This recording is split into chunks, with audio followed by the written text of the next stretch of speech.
All right, we are back with the Square State podcast. Starting up, we're talking about Wyoming. They ended up losing the game this weekend to Air Force, 24-14.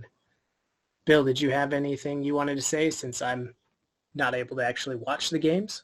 Yeah, so obviously they lost, which is not ideal. Air Force is one of those opponents where you know exactly what they're going to do, and you just have to stop it.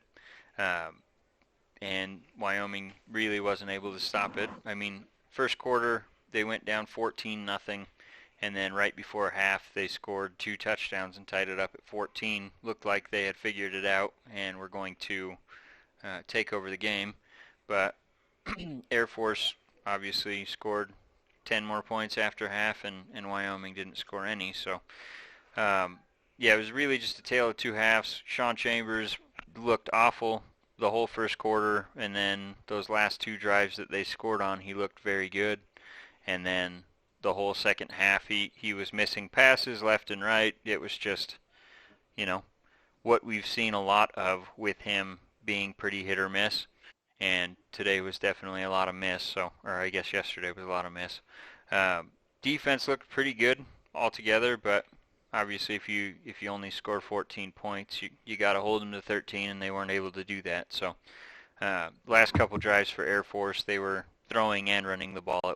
I think Wyoming's defense was just tired at that point from the offense not doing much and leaving them out there the whole game pretty much. So it was really just a tale of time of possession, and I think the defense just got tired in the second half and weren't able to do their end to keep the offense in it. So obviously a little disheartening, but they're still 4-1.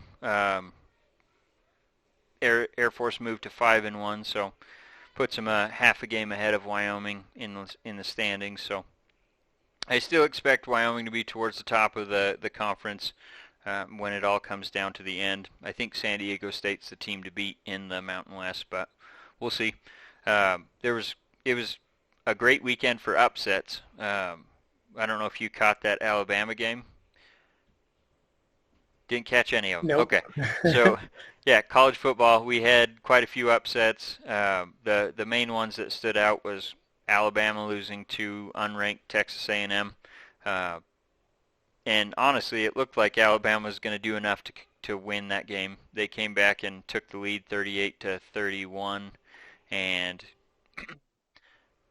late fourth quarter, Texas A&M had just scored a touchdown, but they're to tie it back up. But then their quarterback got hurt on the play, and he was already their second string. Their third string hasn't ever taken a snap in college football, so it wasn't looking good for Texas A&M to come back and finish off that upset, but he came out of the medical tent after a couple plays, and his knee was good enough to finish. So Texas A&M stopped Alabama on their drive, and then with about 2 minutes left, they went down, drove, and kicked the field goal to win it. Looked like he was going to miss that field goal because it started off way left, but it hooked back in right and went right through, and crowd stormed the field. It was awesome. I love seeing Alabama lose, so Yeah. it was good. And then the other major upset this weekend was Boise State came into Provo and beat BYU. So I'll say sorry to Taryn for bringing this up, but I Not love really. seeing BYU lose. So Yeah. especially at home, that was fantastic. Yeah. But I Love think seeing that. there's there's just a ton of games we could talk about, and I don't want to touch on all of them because I'm sure most people that are listening to this have already probably watched them. But those are the ones I wanted to highlight. Obviously, with Wyoming, we haven't been talking much about Wyoming just because they've been playing some pretty boring games, but they've been winning up until this point. So thought we would touch on that one. But with that being said, I want to hear your take on how the Packers are doing. Obviously, they're playing right now as we're recording, but up until this point in the season, they're 3-1. What are your thoughts on them? Uh, to be honest, kind of have like a up and down idea about what they're doing because they've been winning games, minus that first game they got absolutely blown out. But everybody's come back and said, that's one game. For It sure. was, It was ugly, you but know, they hadn't played in the preseason. Nobody's coming back. Smith has hurt his back again. So yeah, I saw I don't he know. had surgery. Is he out for the year, or do they know yet? For everything that I've seen, it's a possibility that he's out for the year. They're Okay. worried about him being out, and I've seen something that it could be his last snap as a Green Bay Packer. Yeah. I don't know how serious this back injury is. It would, be a real bummer if he never played for Green Bay again. But Especially on if that that's how note, he goes out.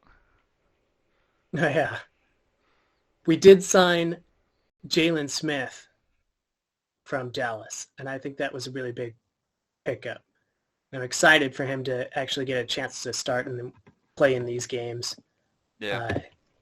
Our linebacker core has been not great, so having him come in and actually participating and making plays, it's going to be a big deal Yeah. going on in the future. I think he was obviously a great fit in Dallas until they swapped. They got rid of their coaching staff and then brought in a whole new one after he had already been extended, and he does not fit well into Dan Quinn's system because that system requires you to be a coverage linebacker pretty much, and that's not his strength. So I'm hoping he fits in a little bit better with your scheme, and obviously you guys got him on the cheap. I think you're only paying him the minimum salary, and Dallas is paying the Yeah, rest. So Dallas is paying him $7 million, yeah, and we're paying him like something like 550,000. that. Yeah, So it's a heck of a deal, and he's excited to be in Green Bay. So yeah. It I think sounded like that he wanted to sign there. helps. Like it wasn't just they were the best offer or whatever. He actually wanted to be there because of how he fit in their scheme and the coaching staff. So Yeah, hopefully it'll be a little boost for you guys. I know you're playing in a game right now. What's the score in that one? How's it looking? it's 19-14. There was one play at the end of the second quarter that killed us. Uh, Marchese? Joe Joe Burrow to Jamar Chase. Which is beautiful It for was my a fantasy. no. Well, he's killing it. Your fantasy's going to do well. Yeah. But Except the loss of he McCaffrey, but go on. yeah. He should not have caught that pass. Is what I'm saying. It's been breaking me up this entire game because it should be 19-7 right now. Darnell Savage, the safety over the top, had him the entire time, and after Joe Burrow threw the ball, it was like a laser pass. It wasn't over the top, and he had every chance to make a play on this ball, and he just whiffed. And Jamar Chase came out with it and scored the touchdown. And it was, it's breaking my heart right now. But anyway. Yeah. Um, that one's not showing in my area. The Denver and Pittsburgh game is, and Kyle and I have been kind of texting back and forth a little bit while this has been happening, and Pittsburgh definitely looks like they are playing inspired. They're up 24-6, so I'm sure as long as it keeps up, it's going in the fourth quarter right now, but if it keeps going like this, Kyle's going to be pretty happy next time we talk. Right. Yeah, But he should be a little happier from last week. yeah, I'm sure he was all fired up from pretty Big rough. Ben playing pretty poorly. Yeah, he's been playing pretty rough this whole season, but today he's taken a couple hits and he's gotten back up and he's been on point for the most part. All of his throws have been pretty close or at least on target, so it's been pretty good for him. Claypool's having a big game. Defense is looking fantastic. I think this is showing that Denver's not the team that everyone thought they were, so it's Yeah. it's good for us non-Broncos fans. Yeah. Yeah. Love talking shit on the Broncos. Yeah, which most of Growing our up friends there. pretty much like the Broncos, but Yeah. we don't hate There's our a reason friends. why it's We just hate the Broncos. yeah. We But love making fun of them. yeah.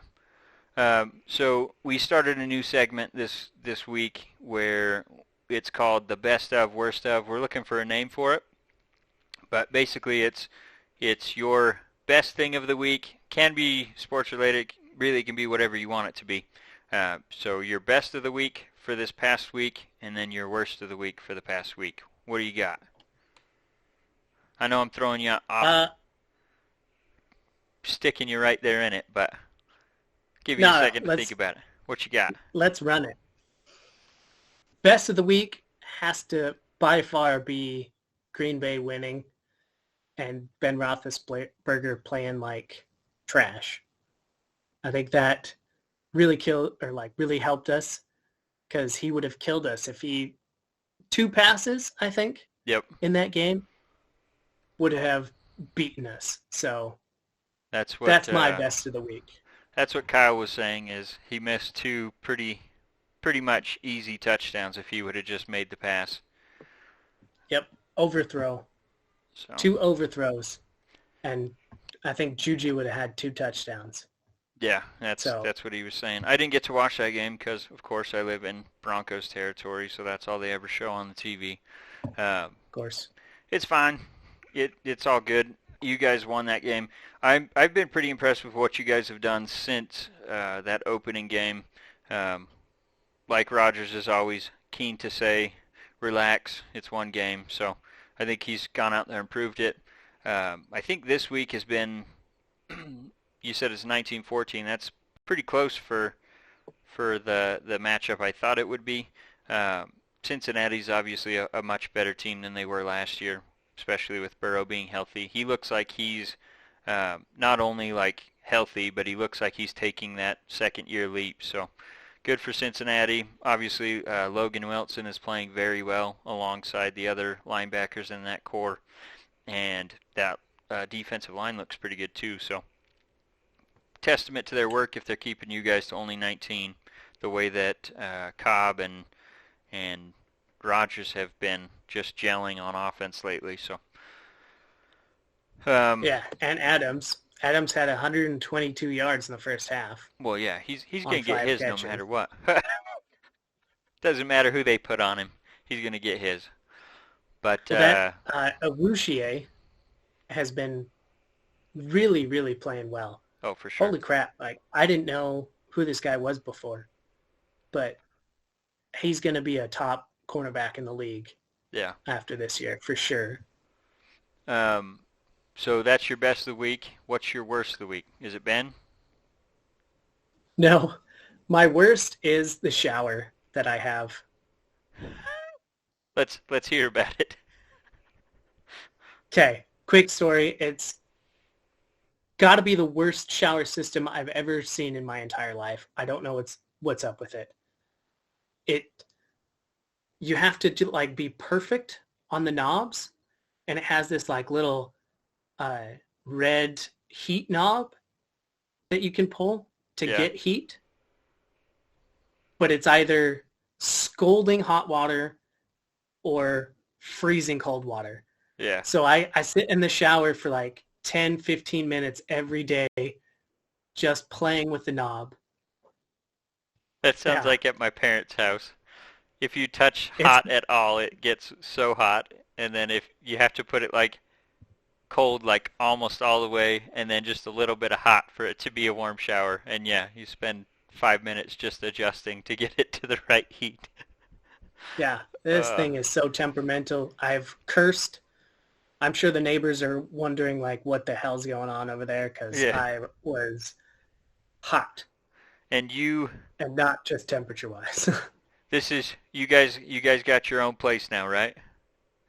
Yep, we've just got our own place and we're getting settled. It's been an experience. I'm sure. Well, that's great. The shower makes worst of the week. So there's obviously you're a little bit behind because we already did a episode this week, but you wanted to talk about Tom Brady and the Bucs going in and beating the Pats. What did you think about that? Well, I was kind of curious. At first, I read it as the Patriots beat the Bucs, So I was all online. I had this whole spiel going for, Belichick being the best coach. And then I read it wrong and I was like, oh, it's the Bucks beat the Patriots. Is that less of a storyline or is that equal? Because I think the Bucks have just a far better team, Oh, for sure. but it's Tom Brady. Yeah. I Tom Brady and Belichick. That is the question, the big question. Who won all those games through 2000 to, 2019? well, I think it's pretty clear by the state that the Patriots have been in since he left. Obviously, last year they had a ton of opt-outs on the defensive side, Right. especially, so that hurt them. But Brady won the Super Bowl, and I think this game kind of gave a little glimpse into how close it was. I think they obviously both contributed to it. Belichick, even when Tom Brady wasn't playing well, he had the defensive schemes and all that and the team building to help when he wasn't at his best. And I think a lot of those Super Bowls, Tom Brady wasn't playing that well. I think probably 3 of them, I would say the defense at least was the main contributor to them winning them. So, um, but yeah, it's just remarkable to see what Belichick was able to scheme up and really kept the Patriots in that game the entire time up until the last quarter. So it was a lot closer than I thought it was going to be. I think we all took the Patriots, or not the Patriots, the Bucks in that pick 'em. Um, but I think it was like easy for us to pick that, thinking it was going to be a blowout. Now, Right. if we would have done against the spread, I don't remember what the spread was in that game, but I still think I keep saying the Patriots, the Bucks beat the spread anyway, so we all would have won anyway. But I think it was a lot closer than most people were expecting it to be. So, Right. like I said, I don't think it really said anything other than they both contributed because they obviously Tom Brady didn't play as well as he wanted to play. He wanted to just kill the Patriots, and the Patriots were very competitive in that game. So, um, Yeah, I think you had a good point there. Both key contributors to a very good dynasty, I yeah. think. Well, and I don't think you have one without the other. correct. Yeah, I think obviously Brady being the player that he was, he probably would have won a couple Super Bowls, but not 6 without Belichick. Right. So probably a couple maybe. Um, but yeah, I think that's all about that game that we wanted to talk about. The next thing is kind of hitting close to home because it involves my team, and that's Gruden when he was still in the booth for ESPN. Supposedly sent some emails about Demaris. I don't even know how to say the name. Is it Demaris Smith? DeMaurice Smith, something like that. He's the NFLPA head. He leads the negotiations against the NFL for the players, and he's been in that post for I think the last 20-ish years. Uh, he's done a decent job representing the players, but over the last couple of years, um, they the players haven't been so sold on what he's been doing, and in fact, he barely held on to his job. This just a couple of days ago he basically hit the minimum amount of votes to keep his job um, from the Players Association team representative. So, but anyway, apparently John Gruden sent an email about him and said his lips are bigger than the Michelin Man's or something like that, which is obviously not something you should say. Um, but the fact that he's black, I think a lot of people are taking it as a racist thing. I don't know if it is or not. I don't know Tom or I don't know John Gruden enough to say he is or not. I know a lot of his former players that are black have spoke up in defense of him, saying I don't think he's racist at all, at least what he's shown me. But they have all said, especially Charles Woodson, said, I know that if there's any truth to it, Mark Davis will hold him accountable, and um, that if he like shows himself to be that way, then he pulls his support for him. So Yeah. it's just really curious to me how this all came up because obviously, so the email was from back in 2011 or something like that, and email is not secure. Like, it's not a secure means of communicating because Yeah. email servers can get hacked and whatever. It's not stored encrypted, so if someone gets access to the email, they can just read it. And you've seen this come in the news like a ton recently, especially with like the Hillary Clinton emails and whatever. But yeah, so anyway, it's just weird to me that from 2011 it's just now coming up, and I wonder who leaked that to the media because I wonder what their intentions were. Obviously, the Raiders are playing pretty well this year under him, and I'm just curious how it's going to affect that locker room. Obviously, if his players believe that he's not that person and it was just, saying something, I don't know how else you could portray that, but if he can explain Yeah. it to his players and they're cool with it, they'll play for him, then whatever. But like I said, I really hope that's not the case. And honestly, if it turns out to be there's more emails going further into detail or whatever, I would not be shocked to see him lose his job because the Raiders are an organization that has always stood up for minorities, women, whatever. They've always hired, not based on color of your skin, any of that stuff. It's always been, can you do the job? So, like I said, I have confidence that Mark Davis would, in fact, get rid of him if there's more information out there that leads to him being exposed as a closet racist or whatever. So, I don't know if you've seen any of the stuff about that, but interested in your take No, if you have. I've missed all of that. I didn't hear anything about that, but it's one of those things that you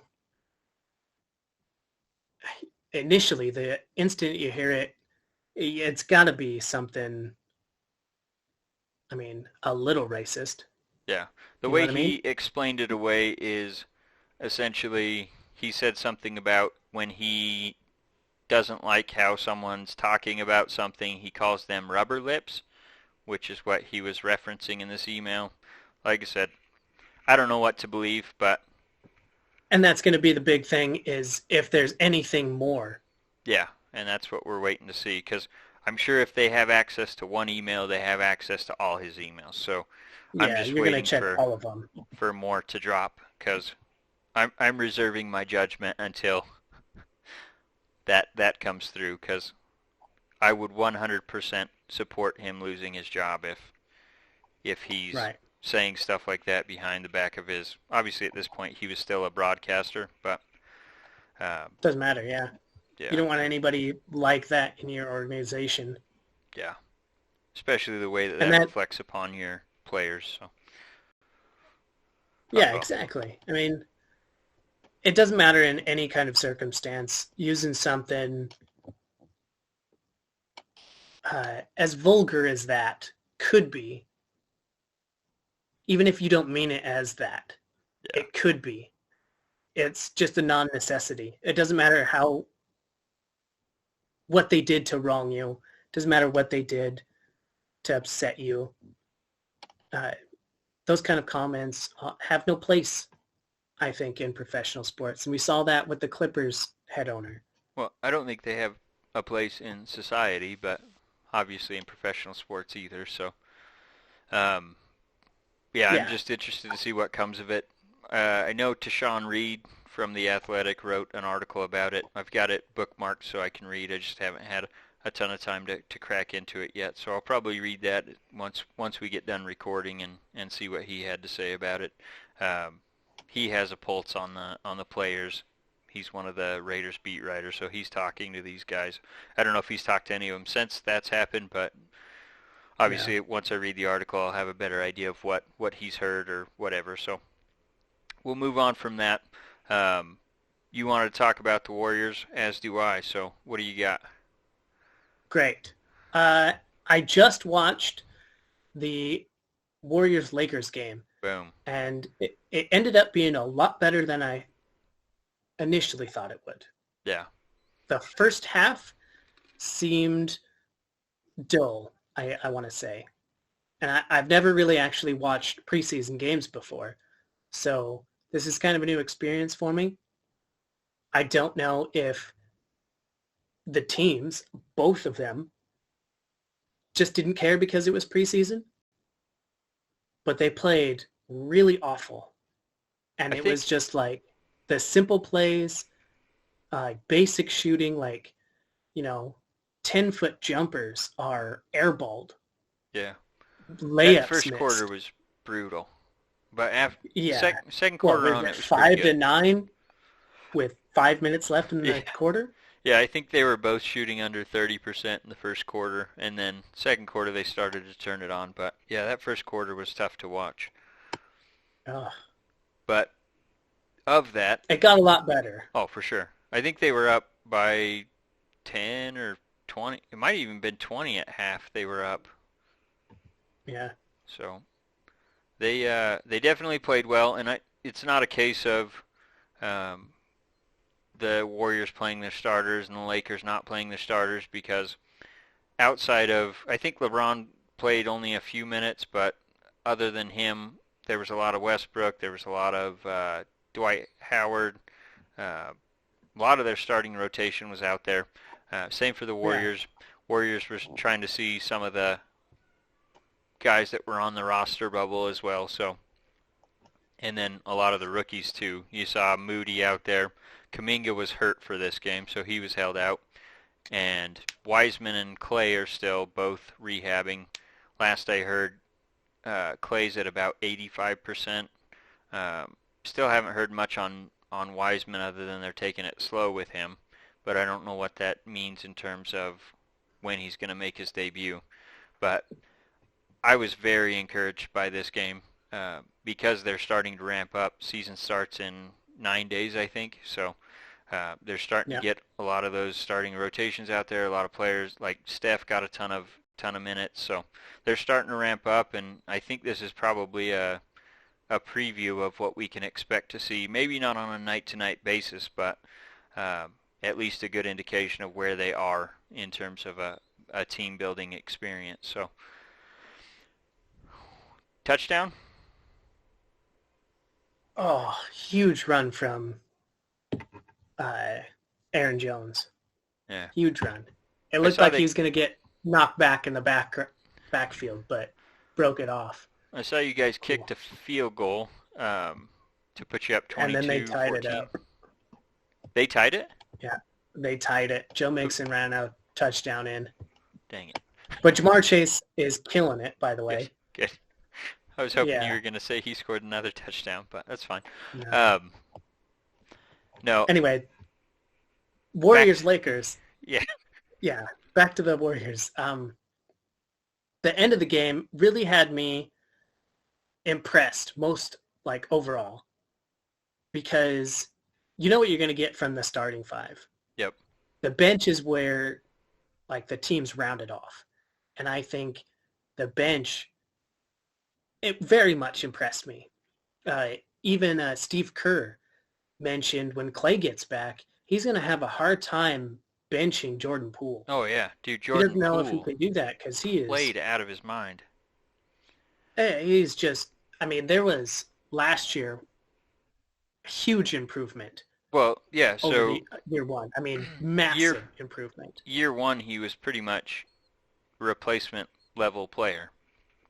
Yeah. Year two, he started in the G League because he was playing so bad, and they were talking about might be time to cut Jordan Poole.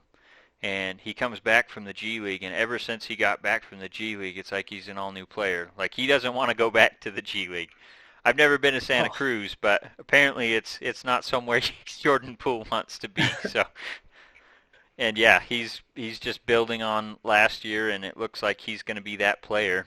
And that's great for the Warriors, because the last thing I want to see is them rush Klay back and him get hurt again. So if he needs to play the first half of the season as the starting shooting guard. I'd love to see it if that means Klay gets to take his time and come back healthy, 100%.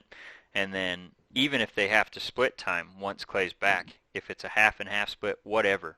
Uh, Obviously, Poole's got to keep his level of play up, but I'd love for them to just ease Klay into it because, like I said, if he gets hurt again, like, that's going to kill me because Klay's one of my favorite players, has been since he came into the league. So Exactly. It's been hard to choose between Steph and Klay because Klay is just that.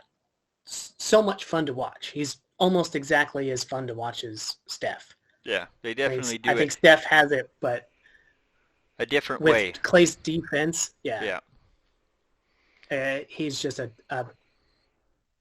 barrel of monkeys. So much fun to watch. Yes. Klay is definitely one of the better two-way players in the entire league. So, oh boy. Steelers are doing their best to give up this lead. They already gave up a touchdown, and now they just gave up another one. So it'll be 20-24 if they make this extra point, or maybe they'll go for 2 to make it a field goal. We'll see. Yeah, they should. Not ideal. I really hope Pittsburgh pulls this off. They were just destroying them the whole game, and now since the fourth quarter started, they've just given up 2 touchdowns. So anyway. Have you talked much about L.A.? Not L.A. L.V. Las Vegas. Yeah, I have been so impressed. I probably talked more than I should about them each episode because I feel like every episode I'm going off for 10 minutes on them one way or another, happy or not so happy. Obviously, it's been a lot more happy than not so much, but against the Chargers, they definitely exposed a lot of our weaknesses, mainly the offensive line, but also they were baiting us into running, and we still couldn't. And that's got to change. Obviously, Jacobs has been banged up, but I think this game that we're playing later today, we'll have a lot better sense of urgency because we've started slow in every single game we've played. What's the matter? Fumble? No, Rodgers missed an open Adams in the end zone, and then Crosby missed a field goal. No way. That's unfortunate. Yeah, How 26 much time in a row. left? 2:12. 2:12. Oh boy. Might go down and win it. Not impressed. All right. So good. Kyle just texted me. He's not very happy with the performance. Although they did not allow the 2-point conversion, so now it's a 5-point game. So there's one positive news. Okay. So we've talked about the Warriors. I think the last thing I have is just about the Major League Baseball playoffs. Lot of good series going on. Brewers and Braves. That one's tied one game to 1. Both teams have looked pretty impressive. I think the Brewers won that first game 2-1, and the Braves scored a few more runs in the second game to tie that one up. Rays Red Sox, that one looks like it's going to be a very good series. I'm obviously pulling for the Rays. That's who I said I'm cheering for to win it all. But the Red Sox definitely, they took a punch. They were down 5-0 and ended up coming back and winning like 14-6 or something stupid like that. So it was a pretty impressive performance. And then the Astros, very disgusted with them. They're up 2-0 over the White Sox. Yeah, I always put at least 2 S's there to emphasize that they are the Astros. But yeah, they're just beating up all over the Chicago White Sox. Not how I wanted that series to go, although I do like Dusty Baker, their manager. Don't like the Chicago White Sox manager, Tony La Russa. So I guess there's one thing that I can cheer for if the Astros end up taking that one, and that's that Dusty Baker's a great dude and a great manager. So And then the last one, probably the most interesting series to me, is the Dodgers and Giants. And that's because the Giants won 107 games this season, and the Dodgers won 106. So obviously they're pretty evenly matched. They're in the same division. Heated rivalry, and it looks like this one's going to be a good series. Probably go 6 or 7 games, and I still don't know who I favor in this one. I don't like either team. Giants are obviously the Cross Bay rivals for us, and then Dodgers, not a huge fan of how they have basically spent $300 million on their roster compared to the 80 that my A's have been able to spend on theirs. So little envious that they can spend that kind of dough and we cannot. So that's the only reason I'm not cheering for them. So I assume you haven't been watching playoff baseball. Not a lick. Sorry. It's the best kind of baseball. Although all baseball is good, playoff Fair. baseball is fantastic. So maybe catch a game or two.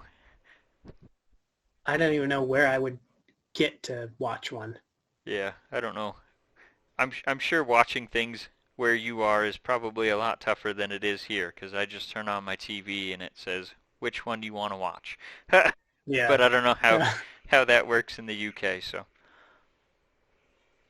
They have this thing called a TV license now. I don't know when they was signed into law, but they were talking about I need a TV license, which is like £13 a month just to watch live sports. And I was asking everyone, does that count for like NBA and like NFL? Because I don't want to have to pay an extra £13 just to watch NFL games. yeah, especially if you have League Pass already. Yeah. Apparently, they will sit in a van like outside your house and monitor bandwidths to tell if you're watching live sports or not. So I'm just kind of waiting on somebody to knock on my door and tell me I'm watching live sports and then fine me. How? What?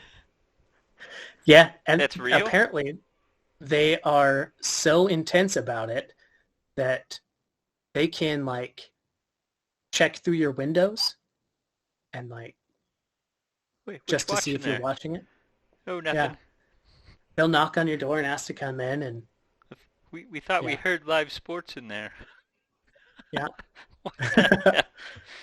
Speaking of which, have you seen Ted Lasso? No. Oh man, you need to watch it. You're over there. I think it'll make it even better for you. But it's a great series. I'll I check think it you out. should watch it. But anything else you wanted to talk about before we call her? I don't know. How we doing on our pick'ems? I'll pull it up here. I want to say I think we were all tied except for Raph. Raph entered week 4. It's Kyle's friend. Right. Let's see. I think last week you and I went 9-7, and then Kyle and Raph went 10-6, or maybe it was you that went 10-6. I don't remember. I'm pulling it up here.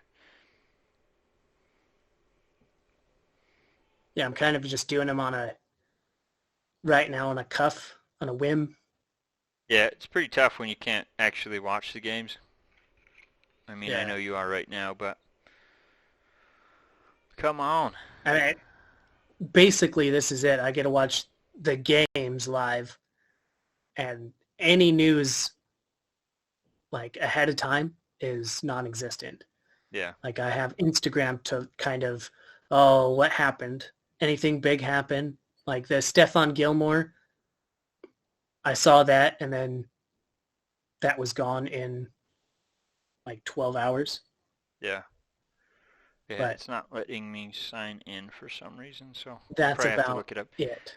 But I think we're all like, we all have the same record. It's like 43-21 or something like that. Close. I'll shoot you the sheet here in a minute because for some reason it's not letting me sign in right now, even though there it goes. Okay. Yeah, so we're all 41 and 23. And you and I went 9 and 7 last week, and Kyle and Raph both went 10 and 6. So if Raph would have just went with the Bengals in the first one that we all went with, that Thursday night game, he would have won $20. So we're doing a thing where if any of our followers can beat all three of us in Pick'em for the week, then they get a $20 gift card. So Raph so far is the only one that put them in, but I expect over the course of time here, my dad will probably start shooting in some picks and whatever. So if you want to share that out to your followers as well, or your friends, then they can enter if they want. So yeah, that should be enough to get somebody to follow us. Yeah, should be. Get your chance to win. See if I can get all the English people over here. There you go. Because a lot of my friends over here now, they want to go to an NFL game. There was one today. Yeah, there's one next week as well. How far are you from that stadium? You said 3 hours or something? Like a 2-hour train ride. Oh, that's not bad. Yeah. Might have to hit that up. Who is it next week? Really easy. Jacksonville and Jesus. Dolphins. Oh, boy. Yeah. They don't send the best games over there, but which is such a bummer. And I feel like they only do this, like they send the worst matchups over to London. Yeah. Because of like the TV rights and stuff. So they send the worst games over there because nobody's going to get up at, 5 a.m. to watch the game. Yeah. Or whatever it is.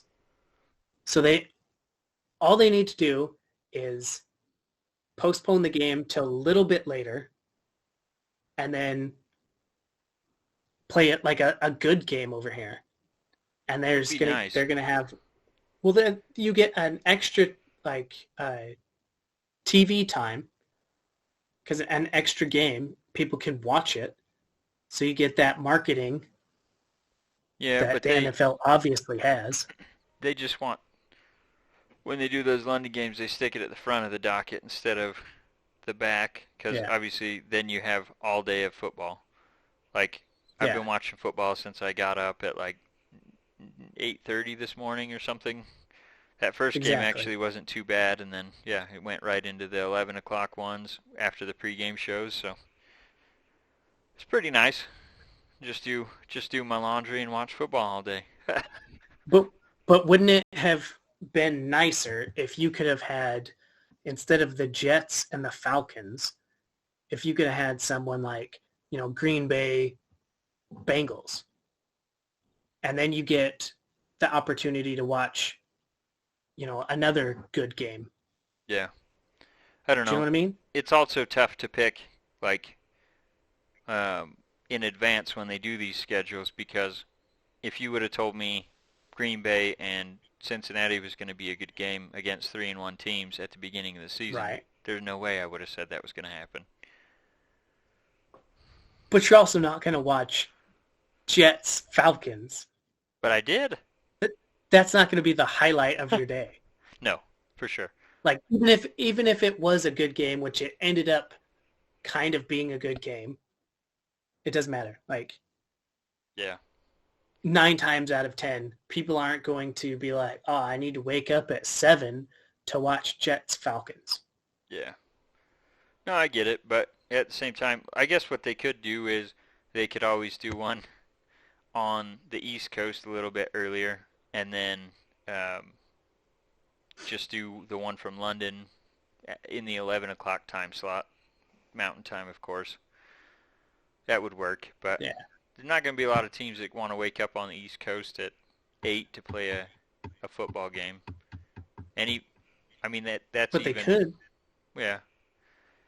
I don't know. As a marketing tool, you would think you would want to try and get as many good games on TV as you can.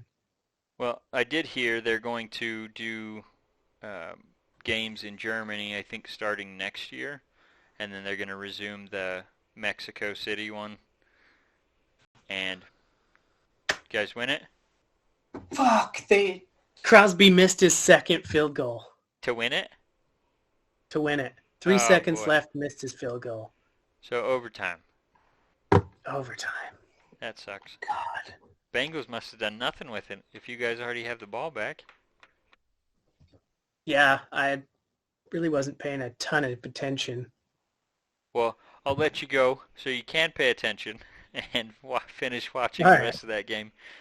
Good luck Everybody in have a overtime. wonderful Sunday. It's good to have you on. I'm sure we'll catch you next Sunday, and thanks for tuning in.